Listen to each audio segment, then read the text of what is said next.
Então, o tema da nossa aula de hoje, da nossa palestra, é de sofrimento fetal e vitalidade fetal. A gente vai começar a discutir um pouquinho de sofrimento e um pouco mais para frente a gente vai entrar no termo vitalidade. Tá? É muito importante a gente conceituar esses termos porque eles fazem parte da rotina da obstetrícia. E vocês vão ver que, de uma maneira geral na medicina, a gente trabalha para tentar prolongar o tempo de vida das pessoas, minimizar o sofrimento que as pessoas têm, de uma forma geral. Está aí toda essa estrutura montada para o corona, né? Para poder o quê? Para poder prolongar, melhorar o tempo de vida das pessoas aí. Então, na obstetrícia, a gente trabalha um pouco fora desse padrão. Na obstetrícia, a gente trabalha com o início da vida. Então, o obstetra não é alguém que está muito acostumado a lidar com perdas e com mortes, né? E uma das perdas dessas mais trágicas é quando a gente perde feto, principalmente. Quando perde a mãe, nem se fala, né, óbvio. Mas quando a gente perde feto, é uma coisa que a gente sempre se questiona, poderia ter sido evitado, foram esgotados todos os recursos. Então, a grande maioria das vezes são coisas em que a gente poderia ter evitado se tivesse observado durante o pré-natal. Então, o feto, ele dentro da barriga, ele está lá recebendo o estímulo dele para desenvolvimento e basicamente ele tem duas coisas só a fazer. As coisas não fazer não, né? Ele tem que se desenvolver. E ele se desenvolve a partir de dois elementos importantes. Ele precisa comer e precisa respirar. Então, é uma condição em que todo ser vivo depende. Tá? O feto lá dentro está conectado pelo cordão. Tá? Hoje não vou fazer as piadinhas habituais, mas lembrar que o feto não respira pelo pulmão dentro da barriga, tá? E ele não come pela boca dentro da barriga. Então, a gente tem a ligação, a conexão via cordão umbilical. Tá? Então, o feto ele depende disso para sobreviver e para se desenvolver. A diferença nossa é que a gente já se desenvolveu, a gente já está na evolução, mas a gente precisa, mas o feto ele se desenvolve. Então, quando você restringe a alimentação ou a respiração desse feto, ele vai tentar se adaptar a essa situação.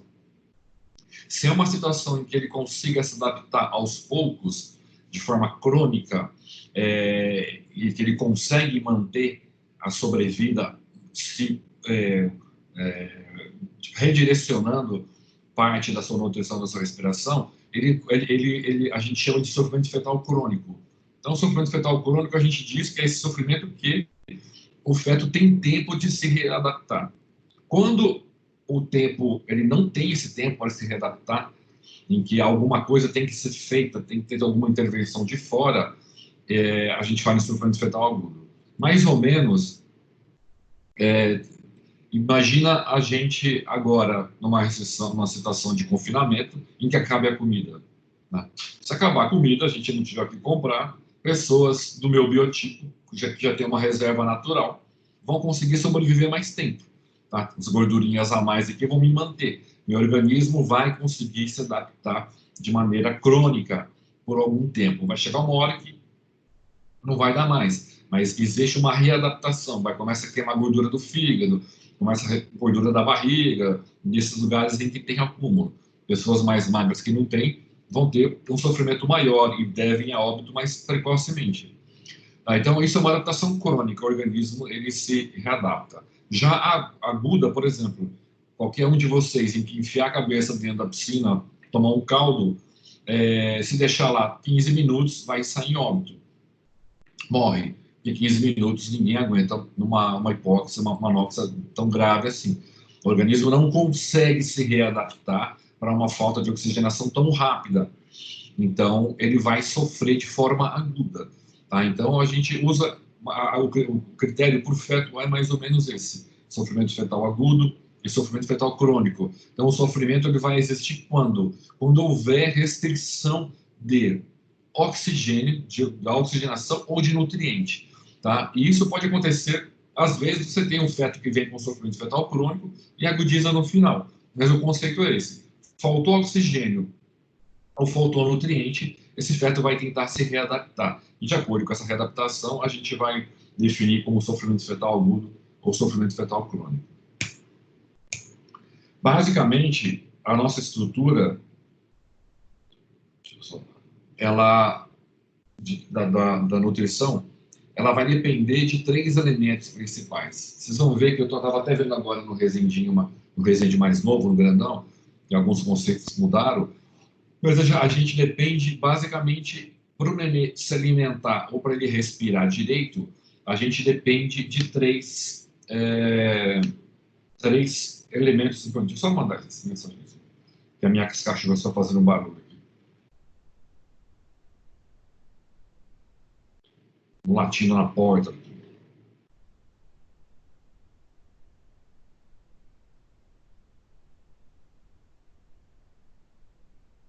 Pronto. Para a gente poder ter essa oxigenação e essa alimentação adequada, a gente vai precisar da integridade da mãe, da integridade da placenta e anexos e da integridade do feto. Basicamente, as trocas, todo mundo já sabe, elas dependem da placenta. Tá? Não existe aquele contato de sangue entre mãe e feto, mas existe um sistema que permite essa troca. É um sistema em que ele permite a passagem da grande maioria de elementos, nutrientes, inclusive vírus e bactérias. A gente vai discutir um pouquinho de cada um, mas essa integridade da placenta para a gente, ela é hoje uma das situações mais importantes. As situações maternas, algumas a gente tem como remediar de maneira mais fácil. As do feto, a maioria a gente não tem muito o que fazer em função da origem delas, e as da placenta, elas ficam no meio intermediário. O que vai ser importante vocês levarem desses conceitos é que vocês, como médicos generalistas, tá? Quem for fazer GO, obviamente, vai ter que saber isso no nível de detalhe muito elevado. Mas o cara que é generalista, eu vou ter que saber, porque até o médico do posto de saúde da família é quem começa o pré-natal. E normalmente, o sofrimento fetal, principalmente crônico, as deficiências de desenvolvimento, é ele que vai se aperceber.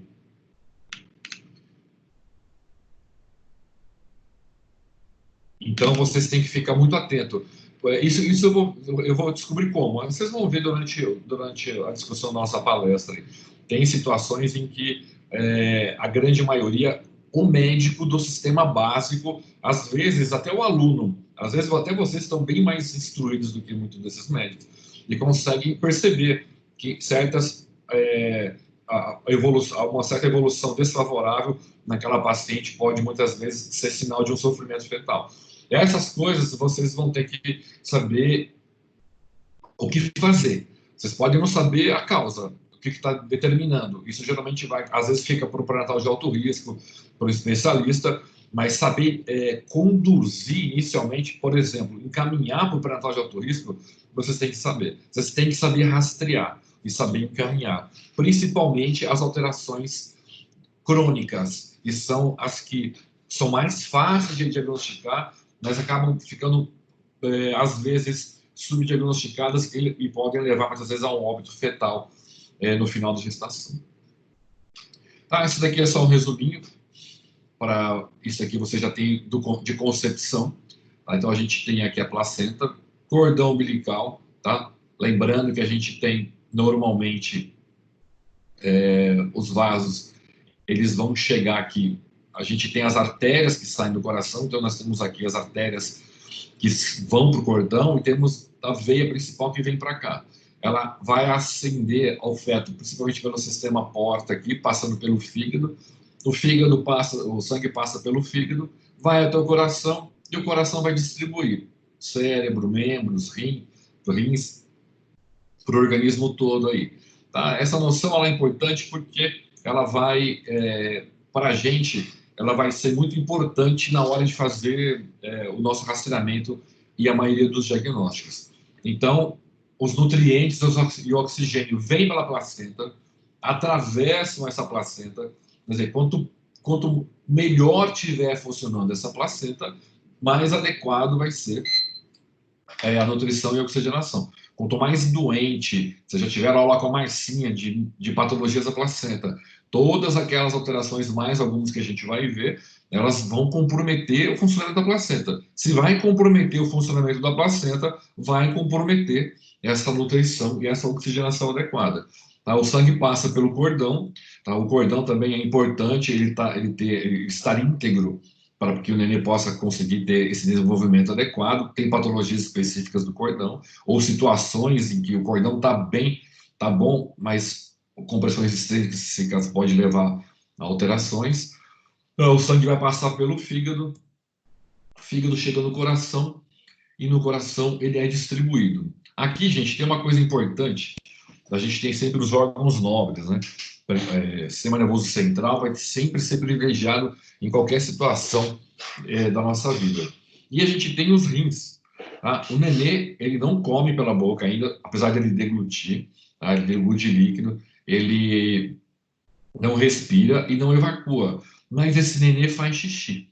Tá? Então, esse sangue que passa pelos rins, ele vai ser filtrado e vai ajudar na produção do líquido amniótico. Vocês já tiveram em Concepção também uma discussão sobre o líquido amniótico, como ele é produzido. Então, é importante lembrar disso daqui. Por quê? Porque enquanto isso daqui estiver íntegro, o sangue passa pelo rim também do feto e do rim ele vai para o líquido amniótico. Então, é uma referência importante à medida uterina, como a gente vai ver, porque ela também indica indiretamente como é que está essa produção do líquido amniótico. Líquido amniótico adequado normalmente significa que essa dinâmica de fluxo aqui ela vai estar adequada. Então vamos lá. Conceito primeiro importante que a gente precisa ter, que é a restrição do crescimento intrauterino. Tá? Os termos, vocês vão ver, eles têm de várias formas. Tem livros que falam em restrição de crescimento intrauterino, crescimento intrauterino restrito. Antigamente a gente chamava de retardo de crescimento intrauterino, tá? Mas a princípio a gente vai usar essa terminologia que hoje em dia se usa mais, mas as outras não estão erradas. Mas é o crescimento intrauterino restrito. E isso acontece quando? Isso acontece quando vocês forem colocar numa curva, tá? E a curva tem que ser adequada para a população. Não adianta a gente pegar a curva da Suécia e colocar a população do Brasil, que vai ficar todo mundo subnutrido. Ou colocar uma de algum país de pigmeus da África, que vai ficar todo mundo gigante. A curva tem que ser adequada. Esse é um dos problemas de muitas vezes a gente usar literatura de fora, é onde a gente tem que tomar cuidado. Eu gosto muito do Williams de obstetrícia, mas ele é americano. Então ele usa as curvas americanas, em que sai fora do padrão nosso aqui. Então, na hora de estudar epidemiologia, em que a gente precisa ver esses valores, a gente tem que pegar material nosso. Então, toda vez que você tiver um crescimento fetal abaixo do percentil 10 para aquela idade gestacional, a gente fala que esse feto ele pode estar, é bem provável que ele esteja entrando em um crescimento intrauterino restrito. Tá? Então, a gente normalmente tem uma curva esperada de percentil 90 e percentil 10. A gente espera que todos os fetos cresçam ali dentro. Essa é a média normal. Mas você começa a evoluir teu feto e ele começa a sair abaixo do percentil 10, esse é um feto que normalmente está restrito. Pode ter, vou mostrar de novo aqui a linha cinza. Tá? Essa linha mostra, tá? Esse aqui é um crescimento hipotético, um peso esperado até 4 quilos, aqui por uma gravidez de 40 semanas, a gente tem mais ou menos uma curva parecida com essa. Tá? Então, essa aqui, a cinza, está abaixo do esperado. Às vezes, a gente vai ver lá para frente, a gente tem um grupo abaixo desse percentil 10, que são os PIGs, né? O PIG significa pequeno para a idade gestacional. Então, o PIG é aquele feto que você examina, você mede os parâmetros de vitalidade, estão todos normais, mas ele é pequeno. Tem gente que nasce pequena mesmo, não tem jeito. Às vezes o pai é grande, a mãe é grande, a criança nasce pequena, desenvolve pequena.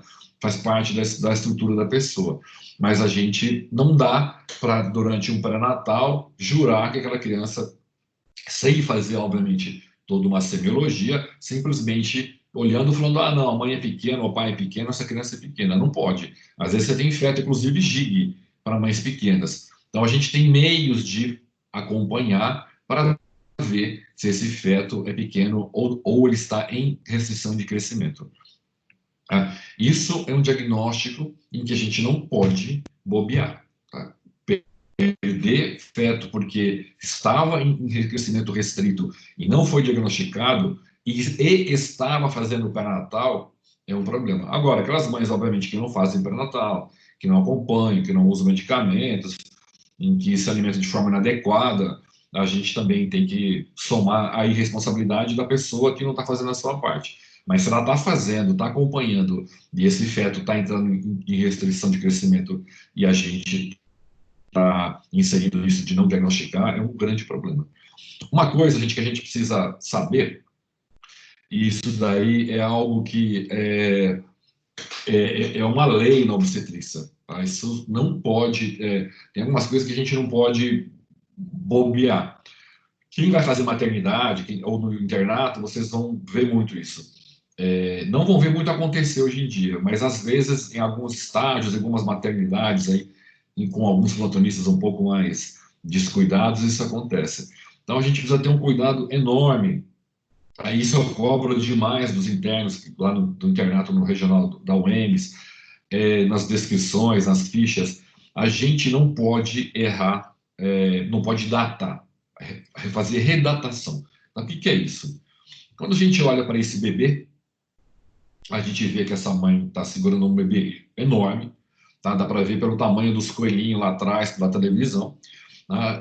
Se você pegar esse bebê e perguntar para qualquer pessoa aqui, se a gente faz normalmente na aula, quanto tempo vocês acham que tem esse bebê de vida?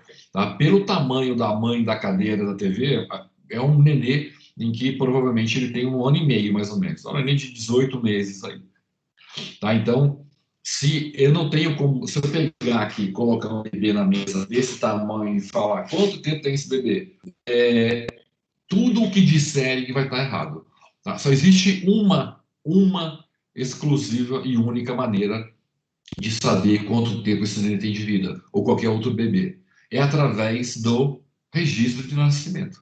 Tá? Então, ó, o neném nasceu dia tal. Então, hoje eu sei que ele tem tanto tempo de vida. Por quê? Porque se você olhar para esse bebê pela média e chutar o tempo de vida em que se estimaria olhando em 1 ano e meio, vão estar errado.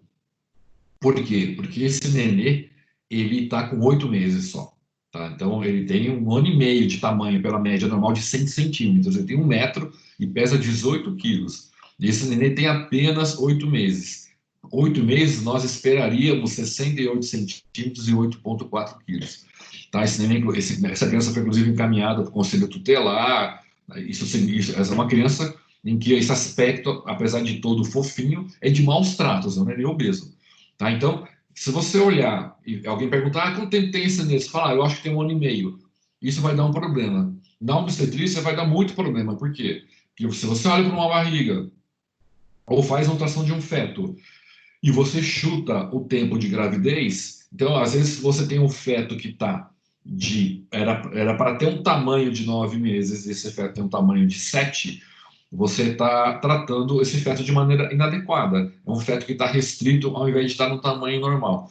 Então, o que é importante? O importante é nunca redatar. Tá? Quando quem tiver grávida, já acompanhou grávida, eu fiz ultrassom muito tempo em clínica, paciente chega para fazer ultrassom, ela tem que trazer o ultrassom anterior. Às vezes, se ela já acompanha com você, fica na máquina, no aparelho.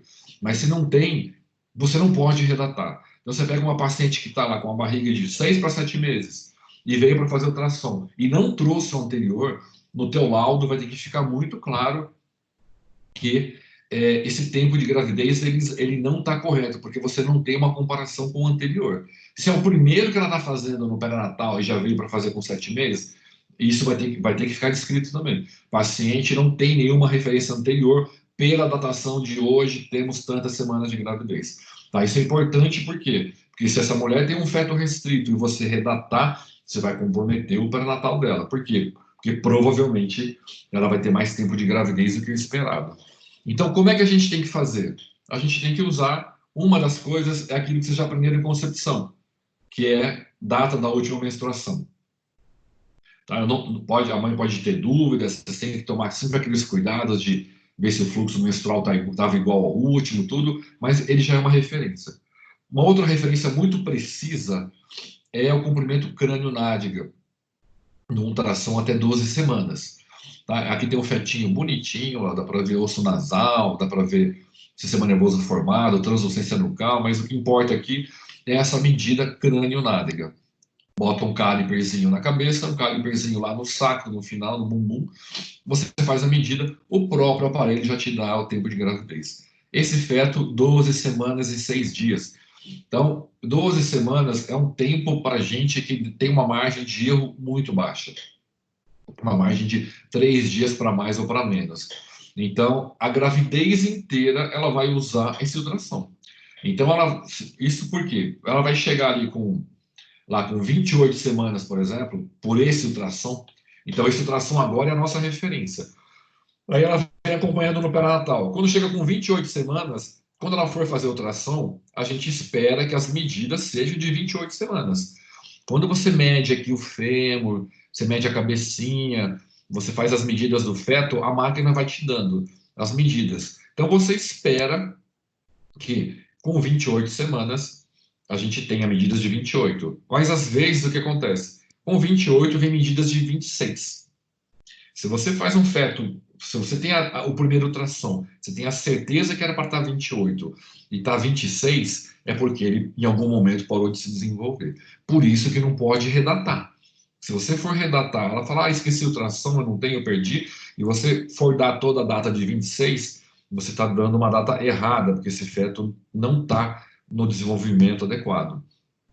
Então, formas que a gente tem de ter essa data adequada. Idade gestacional pela DUM, tá? De preferência tentando utilizar uma ultrassom com até 12 semanas. Se ela não tiver DUM nenhuma, até 20 semanas, que é metade da gravidez, o ideal é que ela tenha 2 ultrassons compatíveis, com as datas batendo aí. Então, essa é uma referência extremamente importante. Tá? Até 12 semanas, isso é só para conhecimento de quem vai fazer ultrassom, GO. Até 12 semanas a gente usa comprimento crânio-nádico. Acima de 12 semanas você tem que medir as partes do feto. E fundamentalmente as medidas mais importantes para um ultrassom básico é a medida do fêmur, tá, da perninha aqui, a medida da circunferência na região abdominal e a circunferência cefálica, craniana. Com essas 3 medidas a gente tem como ter uma noção muito boa de como é que esse feto está se desenvolvendo. Isso porque, tá? Aí a gente tem, como eu tinha falado de alguns itens anteriores, né? A gente precisa da integridade da mãe, da integridade da placenta e dos anexos, principalmente o cordão, e da integridade do feto. Então, a gente tem vários fatores de riscos que podem levar a uma restrição de crescimento. Tá? O mais comum são as alterações da placenta, que podem ser ou por insuficiência sem causa aparente ou por alguma patologia materna, ou aqueles itens que a Márcia até citou, placenta prévia, inserção filamentosa, ou artéria umbilical única também. Tá? Os maternos são aquelas doenças em que a mãe já tinha prévia gravidez ou que ela desenvolve que vão afetar a placenta, principalmente a doença hipertensiva específica da gestação, que é a causa mais comum, mas anemia e diabetes também são comuns no nosso meio, desnutrição e trombofilias também. Tem as causas fetais, em que é onde o molde do feto está formado errado. Então, são causas genéticas, são malformações em que são independentes de ter uma placenta ou uma mãe funcionando bem. O feto não foi bem formado. Aqui entra o gemelar também, né, porque 2 para mais, o consumo da mãe é maior. E causas ambientais que vão afetar, às vezes mãe e placenta, às vezes mãe, placenta e feto. Uso de droga, tabagismo, cigarro, maconha, narguilé, tudo isso afeta a placenta. Uso de álcool na gravidez e algumas alterações psíquicas ou psiquiátricas que afetam bastante também a gravidez. Estresse, ansiedade e depressão. Isso tudo vai afetar de 3 formas. Então, porque se vocês pegam um feto Uma coisa que é importante ter, existe uma classificação antiga, eu vou mostrar aqui, tá até com um X. Se você tem uma alteração em que afete o molde, na hora de formar o feto, o molde não está bom, e isso se forma ali naquela fase que você já viu em concepção até, basicamente até 12 semanas, 9 forma quase tudo, principalmente quando já tem a formação do disco trilaminar, né? Se você afeta o início, ele vai crescer de forma inadequada por igual. Antigamente a gente chamava de crescimento restrito simétrico. Por quê? Porque se você alterou o molde, ele vai por inteiro crescer de forma irregular. Então, ele cresce proporcional, de forma errada, mas proporcional. Quando a alteração ela é mais tardia, o molde está bom, mas algum problema na placenta lá começa com a DEG afetar com 20 semanas, alguma trombofilia começa a afetar lá mais para frente, começa a comprometer aquele fluxo sanguíneo do cordão e da placenta, o neném ele tem que optar. Ou ele respira, ou ele come. O cobertor fica curto. Não dá para ele fazer os dois. Não dá por quê? Porque a placenta está começando a sofrer alterações. Ela não dá conta mais de suprir alimentação e nutrição para aquele feto. Então o fluxo começa a diminuir. A hora que começa a diminuir entre comer e respirar, o feto prefere respirar. Bom, óbvio, porque não respirar ele pode ir a óbito em minutos. Comer, ele vai se readaptar. Tá? E isso a gente vê em nós adultos, né? Qual que é a readaptação, qual que é o sinal de readaptação mais claro a uma restrição alimentar? É perda de peso. Tá? Então, se eu parar de diminuir minha alimentação, parar de comer, eu vou começar a emagrecer. E o feto, como ele está em desenvolvimento, o que a gente percebe é que ele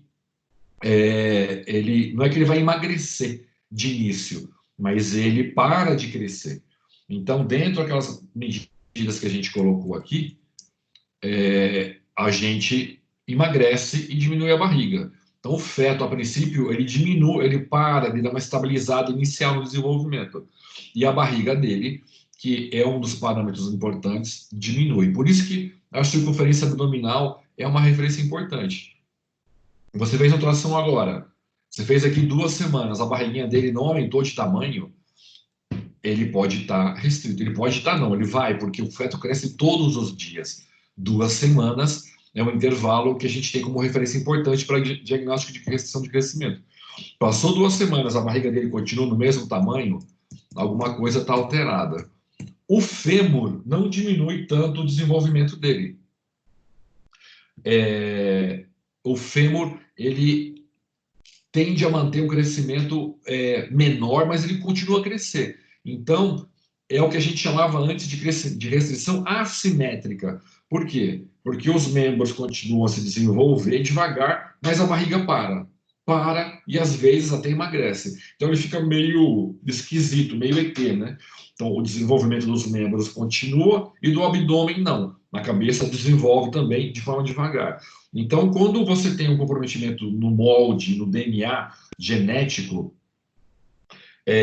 esse comprometimento ele vai fazer com que o feto cresça de forma errada, mais simétrica. Quando esse crescimento ele for afetado quando o feto já está formado durante o desenvolvimento, ele vai crescer de forma assimétrica. A gente vai ter um crescimento desproporcional. Tá? Então, só que hoje em dia a gente não usa mais esses termos. Antigamente a gente chamava de crescimento simétrico e assimétrico, ou tipo 1 e tipo 2. A gente não usa mais essa classificação. A outra é muito parecida, mas hoje em dia a gente usa fetal, placentário e materno. Então, restrição de crescimento fetal é quando a gente tem alteração de estrutura do feto na formação, ou anormalidade cromossômica, estrutural, ou infecção congênita, que já afeta bem lá no comecinho, né? As rubelas, todas que afetam lá no começo, por exemplo, ou o gemelar. E isso vai comprometer desde o início. Então, ele cresce de forma proporcional. O materno, quando a gente tem, ou a mãe tem uma mãe de má nutrição, ou ela tem alguma alteração vascular, uma trombofilia que afete a mãe, tipo lúpus, ela tem alguma doença sistêmica, já que comprometa a circulação antes dela mesma engravidar, ou hábitos de vida, que é muito comum, cigarro, tabaco, uso de drogas. E a placentária, que é a grande maioria dos problemas de restrição de crescimento que a gente tem hoje em dia. O que mudou? Isso é uma coisa mais recente, de poucos anos para cá. É que hoje em dia a gente fala que essa insuficiência placentária ela pode ser precoce ou tardia. E o corte é com 32 semanas. Tá? Isso é importante por quê? Porque até, se for pegar 10 anos atrás, que nem é muito tempo, quando a mãe começava uma restrição do tipo placentária tardia, com mais de 32 semanas, a gente não diagnosticava. A gente achava que tinha a ver com estresse, com o tamanho do bebê, e era muito comum, às vezes, a mãe chegar com um feto de 36 semanas em óbito. Então, essa mãe vinha de um pré-natal normal, vinha de uma evolução normal, aí chegava a 36 semanas sem BCF. Aí você fazia glicemia, na época não existia ainda o conceito de trombofilia, isso aqui tem menos de 10 anos, tudo isso a gente não tinha essas ideias. Tá? A própria trombofilia mudou muito o conceito de restrição de crescimento, mas a gente perdia muito dessas mães. Então, hoje em dia, a restrição de origem placentária continua, é a mais comum e a gente tem que subdividir em precoce e tardia. A gente tem exames que vão nos auxiliar a ver isso, mas esse conceito é muito importante. Então, saber essa classificação desses três, dessa forma, como está subdividida hoje, em fetal, placentário e materno, e saber as principais causas de cada um, é muito importante. Tá? Essa é a antiga, lembra um pouco, parece um pouco, mas não é. Tá? Ela é diferente. Eu deixei aqui só para quem for ler, né? Às vezes vai ter. O próprio Rezende fala em simétrico e assimétrico dentro do placentário, inclusive. Tá? Mas isso daqui, o Zugaib ainda usa essa antiga, mas na prática não se usa mais. Gente, até aqui, como é que tá? Tudo certo, professor. Tudo certo. Tá dando para entender? Não tá muito rápido, nem muito confuso? Não, tá tranquilo, professor. Tá? Vocês querendo, vocês interrompem. Eu vou começar agora a introduzir a parte um pouco patológica, tá? Em que a gente vai entrar com um pouco mais do raciocínio aí para fazer a pesquisa. Esse é aquele mesmo fluxo que estava no início, da vitalidade fetal, da circulação, da hemodinâmica fetal. O que a gente tem aqui de importante? Quando a placenta ela começa a diminuir a função dela por uma insuficiência placentária, o fluxo de sangue no cordão vai diminuir. E é óbvio que todo feto vai receber menos sangue. Recebendo menos sangue, esse feto vai nutrir menos, oxigenar menos. Tá? Como eu falei, normalmente ele vai priorizar de início respirar melhor. Então, o que ele vai fazer? Ele vai ter que modificar esse fluxo sanguíneo dele para poder sobreviver.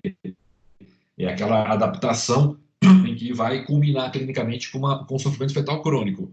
Então, o que ele vai fazer? Ele vai, obviamente, o mecanismo de sobrevivência intrínsecos ao feto, vai modificar o fluxo sanguíneo desse feto. Então, ele vai começar a preservar áreas nobres. Qual que é a área nobre principal do feto? É o cérebro. Então, aquele fluxo sanguíneo que saía do coração, em que era igual para todo mundo, vai aumentar para o cérebro. Tá? Se vai aumentar para o cérebro, como o cobertor é curto, vai diminuir, tanto para vísceras e membros e para os rins. E aqui tem uma coisa muito importante. Se o fluxo de sangue pelos rins vai estar menor, a taxa de filtração glomerular é menor. Se a taxa é menor, menos sangue passa pelo rim, menos filtragem vai ter esse rim. Com isso, a produção de urina vai diminuir. Então, aqui, gente, a gente tem a primeira coisa marcante dentro do sofrimento fetal crônico, que é uma redução do líquido amniótico. Então, isso vocês guardem. Toda vez em que vocês examinarem uma grávida, em que ela não tiver com o tamanho do útero, da medida que vocês forem fazer, seja pela fita métrica ou pela ultrassom, em que ela não tiver com a medida que era para estar naquele tempo de gravidez, a gente precisa pensar, em primeiro lugar, numa diminuição de líquido amniótico. Vocês vão perguntar para o paciente, você perdeu líquido? Escorreu pela perna? Não, não perdi. Se ela não tem história de perda de líquido, essa mulher não pode ir embora para casa sem uma investigação. Por quê? Porque se a altura não está compatível, às vezes ela mesma refere. Ela refere em que a barriga não está crescendo. A gente vai ter que pesquisar. Por quê? Porque, a princípio, se não tiver com a altura adequada, se o líquido não tiver adequado, pode ser que ela esteja num processo, ela, a criança, num processo de sofrimento fetal crônico e já está modificando o fluxo sanguíneo dentro do seu próprio organismo. Essa mudança de preservar o cérebro e diminuir nas vísceras e rins com a diminuição do líquido amniótico, essa alteração da hemodinâmica a gente chama de centralização fetal. Isso, quem faz obstetrícia vai ouvir o tempo inteiro. Feto, chega lá o cara o aluno, o residente, o plantonista, poxa, esse feto parece que está centralizando. Quando ele fala centralizando, é o quê? É que houve uma alteração no fluxo da artéria cerebral. O fluxo aqui aumentou bastante. Às vezes, comparando com o feto normal, ele não está maior, porque o fluxo geral do feto diminuiu. Mas, proporcionalmente com o fluxo do cordão, esse fluxo do cérebro está muito elevado. Então, se você tiver um feto que o líquido amniótico está diminuído e tem alterações no fluxo cerebral e do cordão, esse feto a gente vai dizer que ele está centralizando. Então, a gente tem, na prática, como medir, e é comum, na obstetrícia, medir o fluxo de sangue na cerebral média, aqui no ducto venoso, que é onde os vasos entram no fígado, e no meio do cordão umbilical. Essas 3 medidas são as medidas feitas pelo Doppler. Tá? O Doppler é um exame que mede velocidade, fluxo de velocidade de sangue ou de líquido. Então, com o Doppler, a gente vai conseguir confirmar o diagnóstico ou não. Tá? Vou mostrar como é que funciona. Aqui são os 3 lugares em que a gente vai conseguir medir. Então, uma coisa que tem que guardar. Se líquido está diminuído, a gente tem que pensar em restrição de crescimento fetal. É óbvio que se ela chegou e falou que a bolsa rompeu, óbvio, né? Mas se a bolsa não rompeu, ela vem evoluindo normalmente sem perdas, e esse líquido está diminuído, o líquido só diminui a princípio porque essa filtragem não está adequada. E normalmente ela não está adequada quando a gente tem uma alteração nessa hemodinâmica fetal. Tá? Óbvio que vai ter que pesquisar uma formação renal, um monte de coisas, mas normalmente isso já é pesquisado desde o início da gravidez. Então, se você tem um feto desde o início, que tem um morfológico normal, e agora ele começa com uma alteração de fluxo, a gente tem que ficar atento que pode ser uma restrição de crescimento fetal. Professor, então, fale. Quando você menciona dos fluxos que tem que ser avaliados, seria o fluxo sanguíneo no ducto venoso, que é para o fígado, na artéria cerebral média, e qual que era o outro do cordão? O primeiro é do cordão umbilical aqui. Ah, tá. O cordão umbilical, eu vou até mostrar para vocês vão até ver como é que é uma onda de cordão umbilical, porque mesmo quem já for fazer plantão fora, é uma onda em que, normalmente, se há umbilical, se você está fazendo ultrassom, você está desconfiado que tem alguma alteração, e você sabe fazer o Doppler, você faz o Doppler da artéria umbilical, ele já está normal, você não precisa fazer nem ducto venoso, nem a cerebral média. Porque se o fluxo da umbilical está normal, é porque esse feto está recebendo nutrientes e oxigênio de forma adequada. Se ele tem uma alteração de desenvolvimento, ou ele é pequeno para a idade gestacional, ou ele pode ter alguma alteração cromossômica. Mas fez o Doppler da umbilical e ele está normal, o restante deve estar todo normal. É o mais importante de todos ainda. Vou mostrar como é que ele é feito um pouco mais para frente aqui. Vocês estão lá, por exemplo, lá no posto de saúde, ou estão num plantão na maternidade, algum serviço de obstetrícia. Chega uma gestante, então de cara, gente, primeira coisa, determinar idade gestacional, tá? Sem redatar. Inclusive nas anamneses, é sempre muito importante nas anamneses de obstetrícia, vocês colocarem paciente, tanto gesta, tanto para, 0 aborto, deu a entrada na maternidade Cândido Mariano, com uma idade, em trabalho de parto, com uma idade gestacional de 37 semanas, por um ultrassom de 12 semanas, ou pela data da última menstruação. Precisa ter a referência de quanto tempo está de gravidez na entrada e qual foi a datação. Isso tem que estar no começo da história da doença atual das gestantes. Quando a gente for na maternidade e passar na GO comigo, é mulher, essas informações elas têm que estar lá. Então, se estão lá no posto, chegou uma grávida para o pré-natal, ela trouxe o cartãozinho dela de pré-natal. Você vai pegar, vai ver no cartãozinho dela quando que ela fez o primeiro ultrassom, vai pegar a DUM e vai, através disso, calcular qual que é o tempo de gravidez dela hoje. Então, vamos lá, por exemplo, hoje essa paciente era para estar com 24 semanas. Essa é a data que você vai botar no cartão do pré-natal dela. Você não vai pegar pela data da semana anterior ou pela medida que você vai fazer na hora. Então, de cara, a paciente entrou na consulta, você vai determinar a idade da gestação, ou pelo primeiro ultrassom ou pela DUM. Tá? Isso é lei, é obrigatório.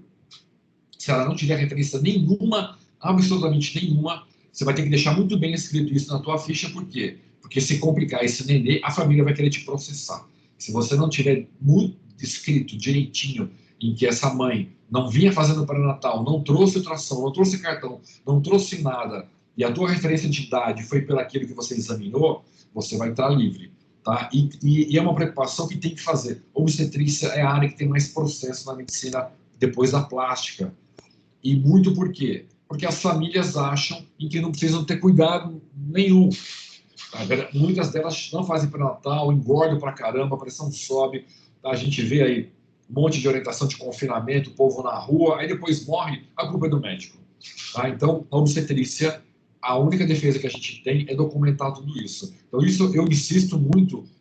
Tá? Eu pergunto em prova, inclusive, isso, determinação nacional, porque é uma pergunta no internato, cobro das anamneses, porque é uma das coisas mais importantes no pré-natal é você ter uma determinação correta da idade gestacional.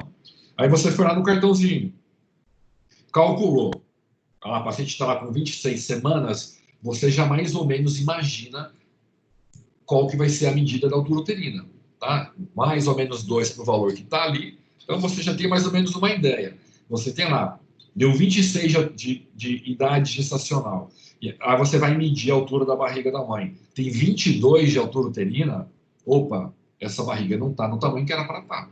Tá? Porque você tem certeza que a data está certa, mas uma medida de 22 para 26, 27 semanas está fora.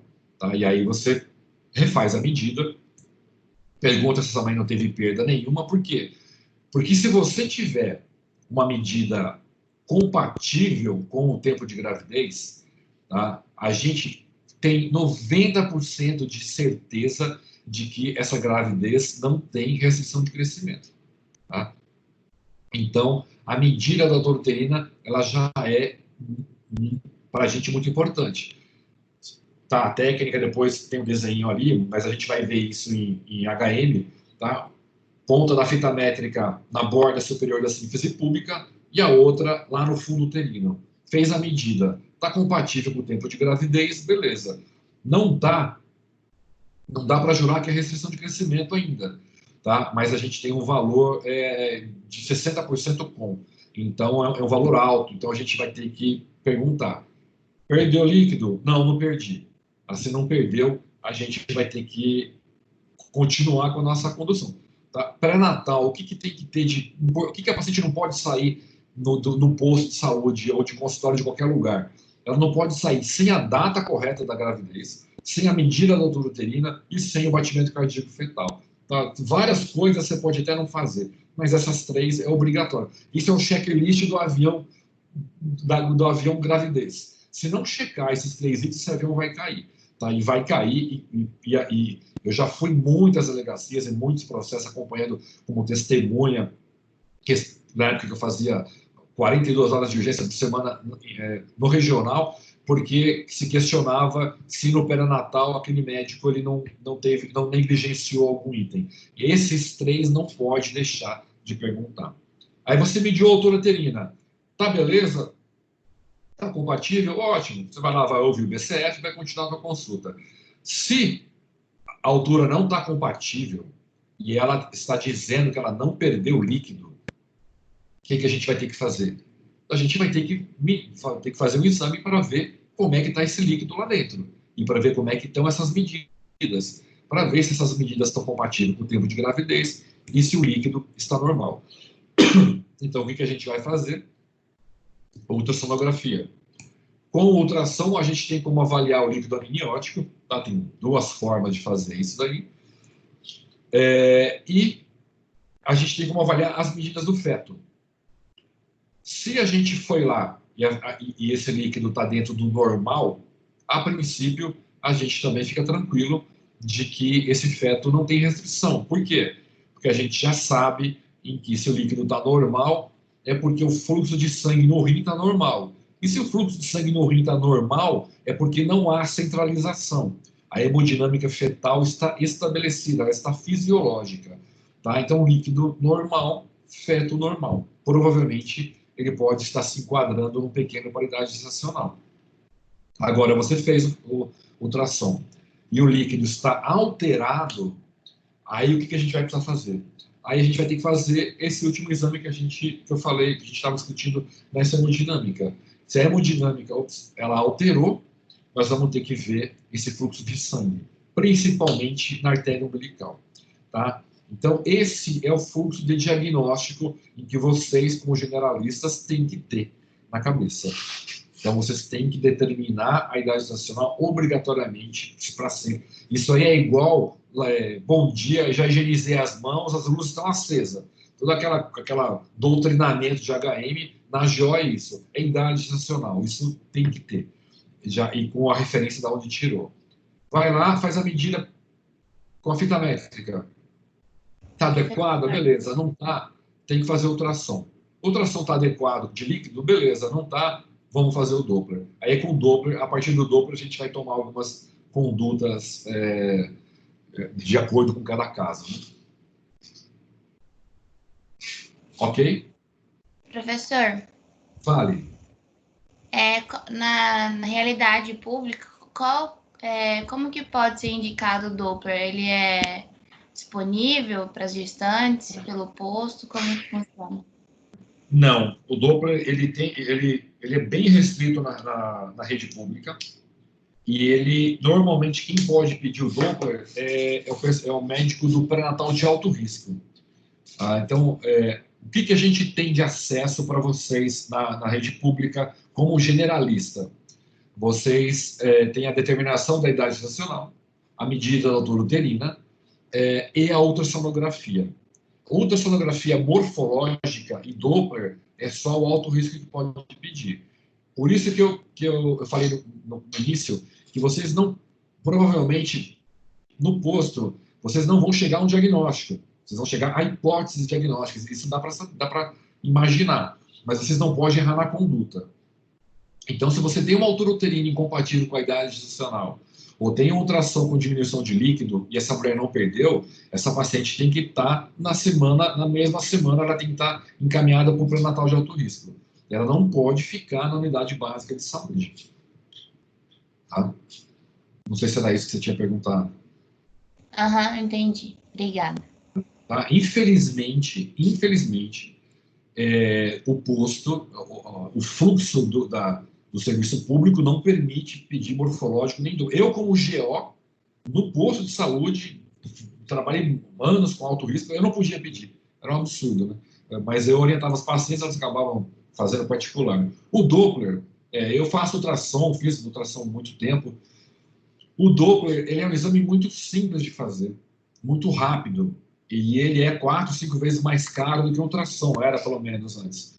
Só que a gente precisa só ter aquela ideia, né, de que a gente precisa aprender a dar preço e a dar valor para as coisas.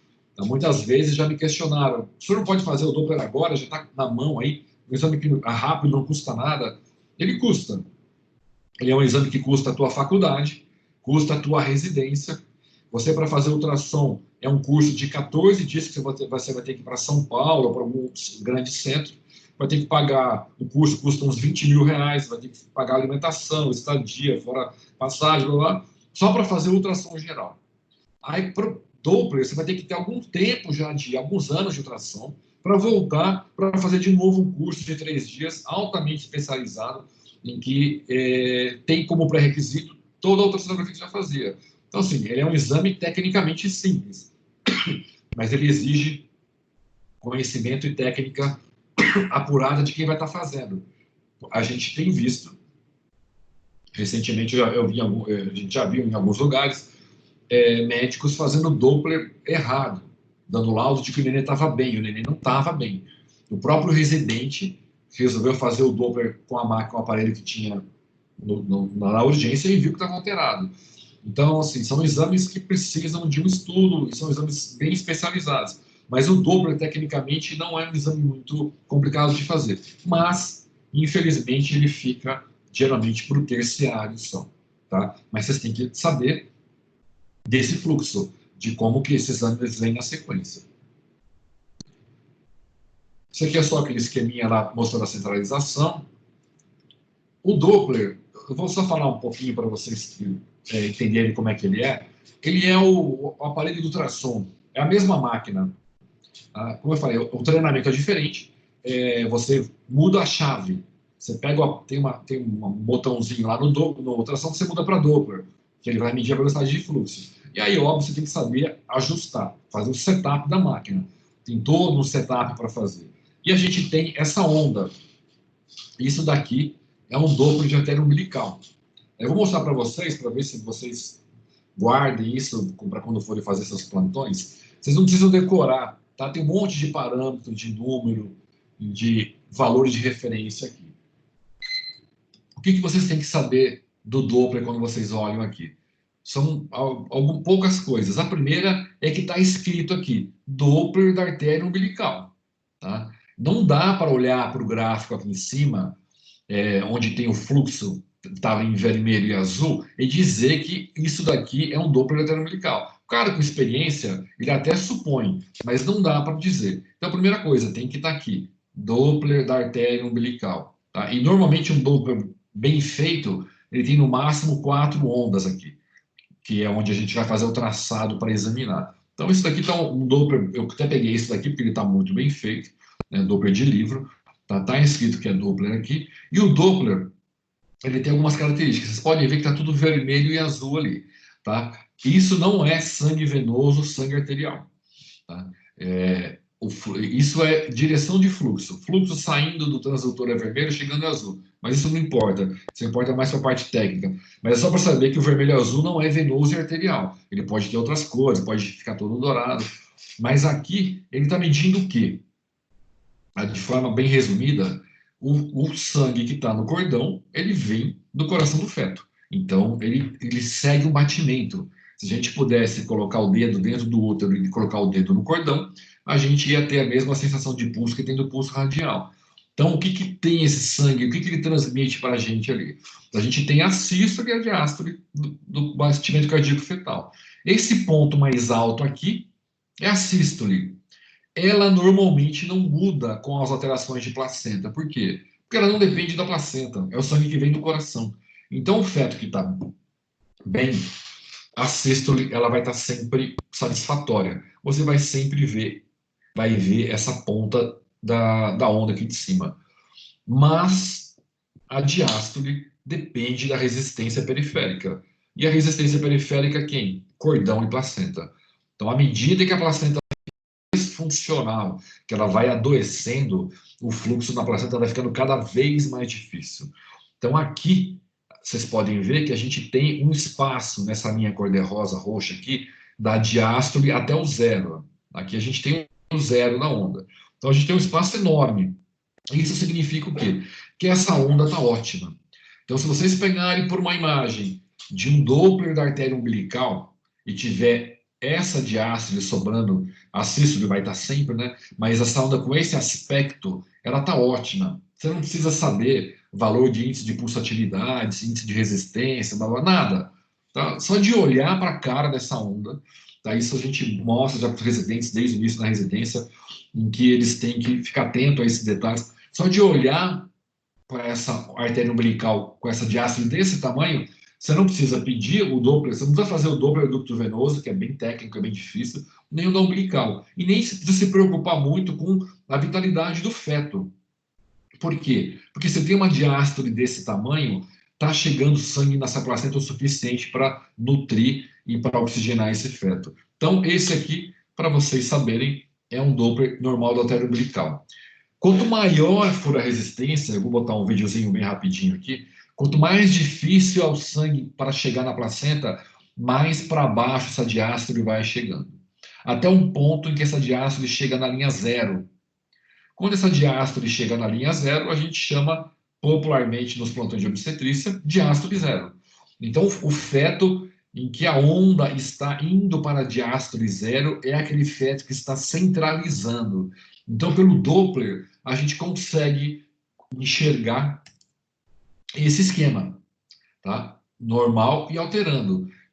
Quando começa a ter alteração de fluxo, clinicamente a gente mede pela altura uma diminuição de líquido amniótico. E no Doppler, a gente começa a ver que tem alteração logo na entrada aqui na artéria umbilical. A artéria umbilical começou a alterar, a diástole começa a baixar. Então, quando a gente começa a ver que essa diástole está chegando perto do zero, a gente vai dizer, então, que esse feto está em centralização. É a nossa referência por exame, tá? Se ela chegar no zero, é porque é um feto em que está em sofrimento fetal crônico grave. Esse feto, essa mãe não pode estar em casa, ela tem que estar internada, e já tem que estar se pensando em tomar alguma medida, alguma conduta com relação ao nascimento. Se a diástole passar do zero, é chamada diástole invertida. Esse diástole invertida, gente, esse feto, assim, ele está metade dele já foi, já está indo. Esse feto está dizendo, pelo amor de Deus, me tira nos próximos 10 minutos, 15 minutos, porque eu estou morrendo, eu não tenho mais como sobreviver. Normalmente, quando você tem uma diástole invertida, a maioria das vezes é paciente que está no hospital, que foi fazer uma ultrassom no hospital. E geralmente o cara lá de baixo, ele já te liga, fala, olha, cara, a tua paciente aqui está com diástole invertida. Prepara a sala, deixa tudo pronto, porque ela tem que subir e ir direto para a cesárea. Tá? Então, é um sinal de semiologia por exame e que nos dá a referência do quanto aquela hemodinâmica fetal está alterada. Aí, essa tabela aqui não precisa mostrar, mas o videozinho. Tá, o vídeo é de um Doppler, ele é curtinho, ele vai estar depois. Vai estar na aula para quem quiser ver.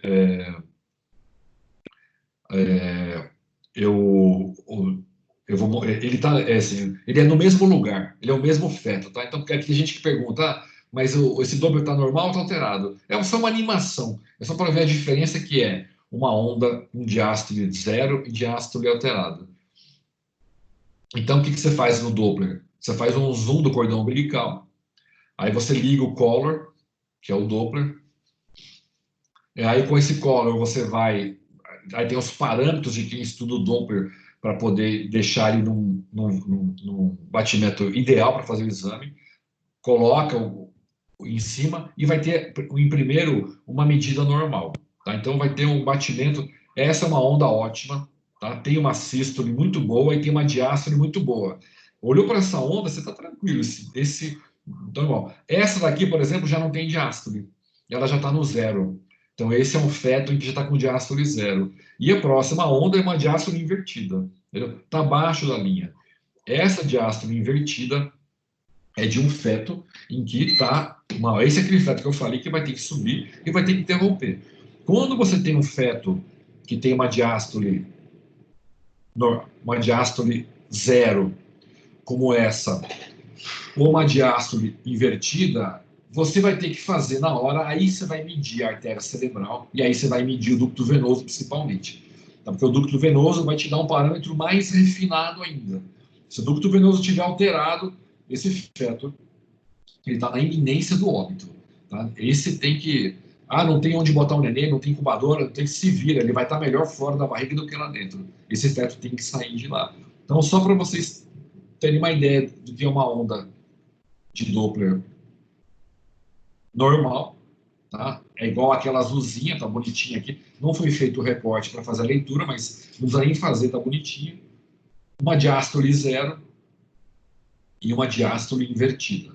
Tá? Isso aqui já está além da centralização, é um feto que está em pré-óbito ainda. Isso é mais para vocês terem uma noção de que é uma onda. Guardem para a vida de vocês essa onda aqui, tá? Doppler arteriombilical, sístole, diástole, só de olhar para isso daqui. Isso daqui, gente, dá uma segurança para o obstetra de mais ou menos umas 2 semanas. É muito pouco provável que em 14 dias ele pode ter outros problemas, mas a vitalidade fetal dele é muito pouco provável que se altere por uma alteração de placenta nas próximas 2 semanas. Não vai ter uma modificação daquele fluxo fetal em 2 semanas com um Doppler tão bom quanto está esse aqui. Tanto esse aqui quanto o primeiro que estava no filminho lá. Até aqui, beleza? Sim. Sim, professor. Tá? Vocês fiquem à vontade de interromper quando vocês precisarem. Tá? Eu estou indo porque eu estou achando que está tudo tranquilo aí. A primeira parte de como proceder é aquela parte do atendimento básico, que vocês já viram como é que você tem que fazer. Parte do que a gente discutiu no Doppler já é do atendimento terciário. Tá? Vocês vão passar por internato, vão passar pela GO, tem que saber como conduzir aquelas situações ali de diagnosticar ou de, pelo menos, determinar uma conduta pelo exame. Agora, tem algumas coisas em que são particulares que dependem da propedêutica armada, né? Da semiologia complementar, além do Doppler. Então, algumas coisas a gente tem que ter de noção. Uma delas é que na obstetrícia existe um valor de semana para a gente que ele é fundamental para a gente poder ter menos complicação. Às vezes, você vai ter que interromper uma gravidez porque a mãe está mal. E se a mãe morrer, não tem lógica, né? Uma mãe morrer por causa de uma gravidez. Ah, mas e o feto lá dentro? Tá, o feto, se morrer, na pior das hipóteses, ela vai tentar de novo. Mas a mãe tem que sobreviver. Então, em primeiro lugar, é a mortalidade materna. Isso a gente não pode bobear. E a outra, se a mãe está bem, é pensar no feto. Quando que a gente vai interromper essa gravidez? Tá? Ela está tendo complicações, o feto está restrito. Então, a gente percebe, pela pediatria, pela neonatologia, em que essas são as 4 principais complicações em que o feto se nasce antes da hora. Tá? Trabalho de parto prematuro levam a essas principais complicações aqui. Cai em prova de residência, em concurso, tudo. O que a gente percebe é que praticamente todas elas vão ter um grau de complicação muito parecido com o termo a partir de 34 semanas. Então, aqui, em 34 semanas, elas estão praticamente quase todas paralelas e quase todas num nível muito parecido. Tá? Vocês podem ver que a membrana hialina, 28 semanas, ela está muito alta ainda, ela cai, mas ela está muito alta aqui, e tem muito parto que nasce com 28, tá? Enterocleitina necrotizante é importante, hemorragia ventricular, parece que essa curva atual é um pouco mais alta, mas de qualquer forma, o que a gente tem? A gente tem na obstetrícia que 34 semanas já tem uma luz no fim do túnel. Então, aquela gravidez que a gente conseguir levar até 34 semanas, ótimo. Tá? Resolver, interromper uma gravidez com 34 semanas, os riscos para o feto vão ser quase os mesmos com 40 semanas. Ah, então por que a gente não tira todo mundo com 34? Não tira porque a natureza fez ir até 40. Você pode ter complicação com 34, mas você tenta manter o máximo possível. Por uma mãe saudável, por uma mãe que tem alguma patologia que está complicando a gravidez, ou por um feto que está restrito, você tem que pensar diferente. Tem que pensar sempre com 34 semanas. Então, a viabilidade fetal ouro na gravidez são 34 semanas de gravidez. Tá? E aí, para medir a vitalidade, a gente tem basicamente 3 formas de medir. O que é vitalidade? São os sinais vitais do feto. A gente mede os sinais vitais do adulto, lembra? HM1, né? Frequência respiratória, frequência de pulso, pressão. Faltou uma, né, que eu esqueci agora. A gente mede os sinais vitais para quê? Primeiro, para ver se a pessoa está viva. Segundo, para ver se além de ela está viva, esses parâmetros mostram que a saúde dela naquele momento estão boas. o feto tem formas de medir a vitalidade. A gente tem métodos clínicos, biofísicos e bioquímicos. Bioquímicos não usa mais. Tá? Eles estão aqui só porque alguns livros às vezes citam, mas a gente não usa mais nada. Tá? Mas clínico, gente, são coisas que vocês têm que saber que existem e alguns têm que saber fazer. Né? Isso eu já falei, que é medir a altura uterina, tá? Borda superior da sínfise pública até o fundo uterino. Medição do batimento cardíaco fetal. Tá? Isso é feito com sonar, com pinar, com cardiotoque, tem várias maneiras de medir. Esse é o mais clássico, é o que eu usava na minha época, eu tinha sonar, que é o pinar. É algo que vocês deveriam aprender a fazer, porque direto no posto para de funcionar o sonar. Tá? Chama estetoscópio de Pinard, escreve. Serve para quê? Para medir. Tá? Aí a gente tem que medir em 1 minuto. Tá? Aquela regrinha de 15 e multiplica por 4, né? Não é o ideal. E o ideal é que, se a mulher tiver trabalho de parto, que a gente meça antes, durante e depois da contração. No posto, uma aferição normal de 1 minuto. A gente espera que ele esteja entre 110 e 160. Esse é o nível de normalidade de uma mãe em repouso. Fetos com batimento entre 110 e 160. Mobiligrama. O mobiligrama é uma forma de medir quantas vezes o neném mexe. E aí tem várias. Cada cartão de pré-natal de um serviço tem uma.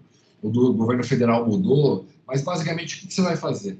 Você tem que pedir para essa mãe deitar, depois do café da manhã, depois do almoço, depois da janta. Ela vai deitar do lado esquerdo, vai pôr a mão no fundo da barriga, tá? No fundo do útero, e vai medir quantas vezes esse neném mexe em 1 hora. A gente espera que durante o dia inteiro das 3 medidas, ele meça 10 vezes pelo menos. Tá? Então, ela tem que... O duro só é que às vezes a mãe almoça e vai deitar e vai pôr a mão e dorme, esquece de medir. Né? Mas elas têm normalmente uma referência importante da movimentação. Mas a movimentação que tem mais importância é após as refeições. Por quê? Porque o neném, a partir de uma idade, ele já dorme, ele já tem ritmo de criança normal, ele já tem um nervoso autônomo funcionando. Então, ele vai mexer mais quando a comida entra. Entrou a comida, ele vai acordar e vai se movimentar. Então, o mobiligrama é isso. É medir quantas vezes o neném mexe. E uma terceira medida que eu coloquei não ali, eu não sei porquê, mas a gente usa muito em hospital ainda, que é a amnioscopia. É uma pecinha de cristal que você introduz, o colo do útero tem que estar aberto, e aí você vai pelo colo do útero e coloca para olhar a cor do líquido e para ver se tem grumo ou não. Tá? Grumo fica que nem uns negocinhos voando ali, parece uma poeira. O grumo ele está ligado ao pneumócito tipo 2, a produção de surfactante. Então, se tem grumo, é porque esse nenê ele já está começando a ter maturidade. E de acordo com a quantidade, a gente pode aferir se esse nenê está próximo de 34 semanas ou não. E na minha época era o método que a gente usava. Então a gente fazia amnioscopia, tinha grumo, o nenê está maduro. Então já dá para tirar, porque ele corre menos riscos. Né? E a cor também, né? O líquido tem que estar sempre claro. Se ele está dourado, ele geralmente é um líquido de pós-termo, é um nenê que está com a bastante envelhecida. Se está avermelhado, pode ter um DPP, pode ser sangue, ou verde mecônio. Então, ele também é uma forma de medir vitalidade. Por quê? Se tem sangue, se tem o líquido achocolatado, que é de óbito, ou mecônio, a gente sabe que esse neném está em sofrimento. Então, ele também serve como referência de vitalidade fetal. Os bioquímicos eu não vou nem falar, porque eles não servem para muita coisa. Só antigamente a gente colocava um transdutor. No Brasil nem chegou a ter direito. Você botava um transdutorzinho na cabeça do feto para medir o pH fetal. Por quê? Porque o pH vai medir se esse feto está em acidose ou não, se ele está sofrendo ou não. Só que isso fazia hematoma, furava, couro cabeludo, as pediatras ficavam loucos, não usa mais. E os biofísicos? Fale. O aspecto do homem que o senhor falou que ele tem que estar, como é que era mesmo? O líquido ele tem que estar sempre claro. Ah, entendi. E na questão do movimento do mobiligrama, eu vi que na Febrasgo, por essa técnica que o senhor falou, depois de uma refeição, ficar em decúbito lateral esquerdo, contando por 1 hora, eles colocavam como 4 ou mais, estando ok. 4 ou mais movimentos. É. Isso. Então, eu falei, existem várias. Os cadernos de pré-natal, cada programa de estado coloca mais ou menos de uma forma. Se você tiver. A ideia é que a soma dos três períodos dê mais de 10 movimentos. Então, se ela mexeu 4 a 5 de manhã, 4 a 5 à tarde, já vai dar mais de 10 à noite. Então, às vezes, eu falo para os pacientes: falo, você não precisa esperar uma hora. Se mexer ali umas 4 ou 5 vezes de manhã, 4 ou 5 no almoço, tudo bem. Mas tem que fazer à noite também, para manter a média aí. Então, varia um pouco. Eu não sei essa informação da Febrasa que você está trazendo. Ela também serve como referência. Tá? O que não pode acontecer é essa mãe não sentir movimento nenhum depois do feto, né, em uma hora. Ela tem que ficar ali uma hora e ter pelo menos isso. Uma das referências é 4 ou 5 movimentos, mas a soma das 3 no dia tem que dar pelo menos 10. Entendi, obrigado.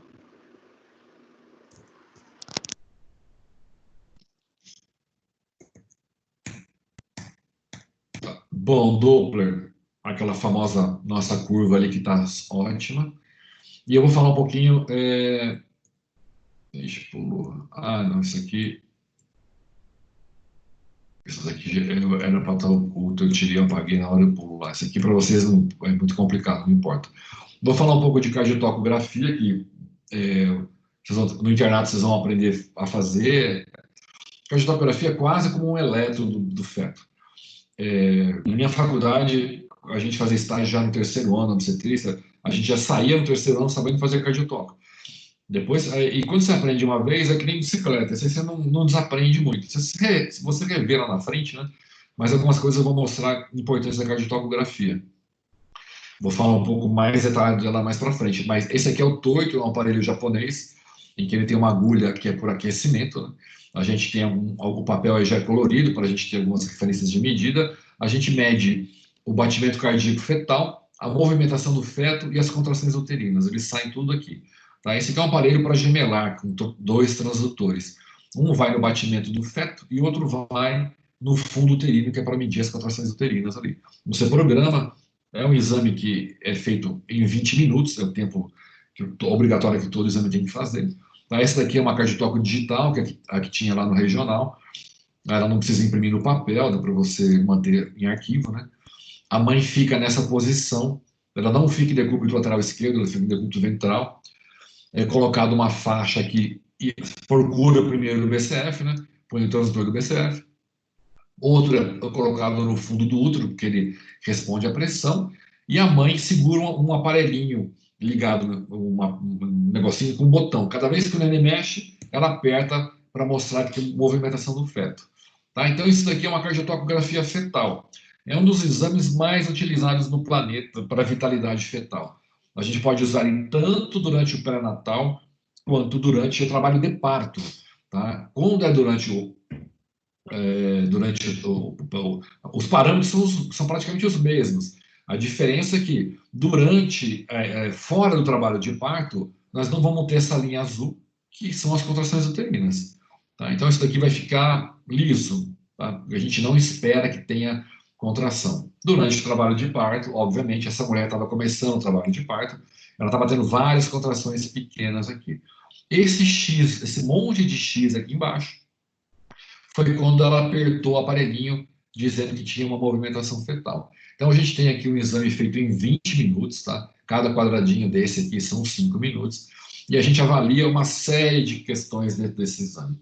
Tá? Ao contrário do eletrocardiograma, que é aquela linha que parece mais até com contração uterina,